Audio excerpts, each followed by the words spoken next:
Sa Laguna pa rin, isang kalansay naman ng lola ang natagpuan sa bayan ng Pakil. Isang buwan na raw nawawala ang biktima at ang mister niya mismo ang hinihinalang nasa likod ng karumal-dumal na krimen. Nakatutok si Ian Cruz. Kalansay na nang makita ni Marita Dongaran ang kanyang ina matapos ang mahigit isang buwang pagkawala. Natukoy niya ang labi ng kanyang inang si Silveria de la Cruz, 77 taong gulang dahil sa suot nitong damit at metal helmet. Balot na ng putik ang mga buto.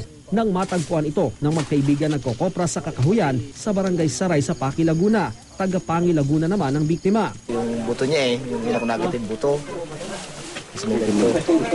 Tapos yung mga ribs niya nasa bandang baba, yung bungo niya nasa bandang taas. Mahinala si Marita kung sino ang may gawa nito sa kanyang ina. Maaari po ang tatay ko talaga, tsaka po yung babae ang gumawa niya. August 6 pa nang nalaman ni Marita na nawawala ang kanyang ina. Posible raw na nagtampo ang kanyang ina sa mister nito na nag-uwi raw ng babae sa kanilang bahay. Ayon naman sa pulisya, hihintayin muna nila ang resulta ng autopsy para matukoy ang sanhi ng pagkamatay ng biktima. Ian Cruz, nakatutok, 24 Oras.